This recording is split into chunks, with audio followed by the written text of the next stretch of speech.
నిజామాబాద్ జిల్లా వేల్పూర్లో పోలీసులు ఆంక్షలు విధించారు. కాంగ్రెస్ బీఆర్ఎస్ నేతల మధ్య పోటాపోటీ సవాళ్లు, ప్రతి సవాళ్లతో పోలీసులు అప్రమత్తమయ్యారు. ఇవాళ చర్చకు సిద్ధమంటూ ఇరు పార్టీలు ప్రకటన చేయడంతో డీసీసీ ప్రెసిడెంట్ మనాల మోహన్ రెడ్డిని హౌస్ అరెస్ట్ చేశారు.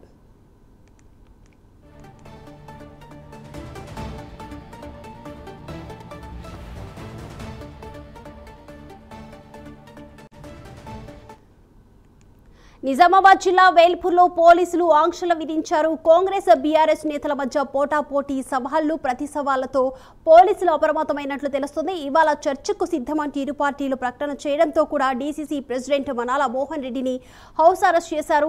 ఈ అంశానికి సంబంధించి ఓవరాల్ అప్డేట్స్ అందించడానికి మా ప్రతినిధి రాజేష్ సిద్ధంగా ఉన్నారు. రాజేష్, దీపిక, నిజామాబాద్ జిల్లా వేల్పూర్లో ఉద్రిక్త పరిస్థితులు నెలకొన్నాయి. అయితే గత వారం రోజుల నుంచి కూడా గల్ఫ్ బాధితుల సమస్యల పైన ఇటు అధికార పక్షం, ప్రతిపక్ష పార్టీల మధ్య సవాళ్లు, ప్రతి సవాళ్లు నెలకొన్నాయి. అయితే గల్ఫ్ బాధితులకు ఎటువంటి సహాయము ఇటు రాష్ట్ర ప్రభుత్వం చేస్తలేదని చెప్పేసి ఇటు రాష్ట్ర మాజీ మంత్రి బాల్కొండ ఎమ్మెల్యే ప్రశాంత్ రెడ్డి మీడియా ముఖంగా చెప్పడం జరిగింది.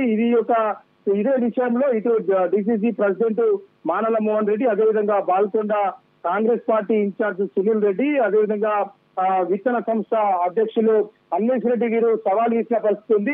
ఈ రోజు కనువిప్పు కార్యక్రమం, ప్రశాంత్ రెడ్డికి కనువిప్పు కార్యక్రమం అంటూ ఇటు కాంగ్రెస్ పార్టీ పిలుపునివ్వడంతో ఇటు పోలీసులు అప్రమత్తమైన పరిస్థితి ఉంది. ఇటు బీఆర్ఎస్ పార్టీ వాళ్ళు కూడా ఈ రోజు సంవత్సరం కాలం నుంచి భారతదేశంలో ఎటువంటి అభివృద్ధి కార్యక్రమాలు చేశారో మేము కూడా వస్తామంటూ ఇటు బీఆర్ఎస్ కార్యకర్తలు చెప్పిన నేపథ్యంలో ఇటు జిల్లా పోలీసులు వేల్పూర్ మండలంలో 160 BNS సెక్షన్ విధించారు.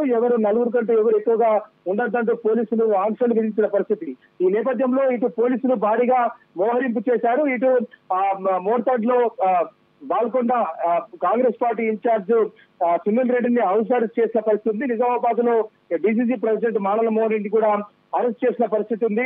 అయితే ఈ యొక్క ఇంటి వద్ద కూడా కాంగ్రెస్ కార్యకర్తలు ఎక్కువ సంఖ్యలో వస్తున్న పరిస్థితి ఉంది. అయితే ఇటు వేల్పూర్ మండల కేంద్రంలో ఇటు కాంగ్రెస్ పార్టీ కార్యకర్తలు, అదేవిధంగా బీఆర్ఎస్ పార్టీ కార్యకర్తలు ఇరువురు కూడా వాదనలు ప్రతివాదాలు చేస్తున్న పరిస్థితి. ఒక్క ఉదిటిన రావడంతో ఇటు పోలీసులు వారిని అప్రమత్తమై వారిని అదుపులోకి తీసుకున్న పరిస్థితి, పలువురిని అరెస్ట్ చేసిన పరిస్థితి. ప్రస్తుతం అయితే వేల్పూర్ మండలంలో ఉద్రిక్త పరిస్థితులు అయితే నెలకొన్నాయి. Deepika, right, thank you Rajesh.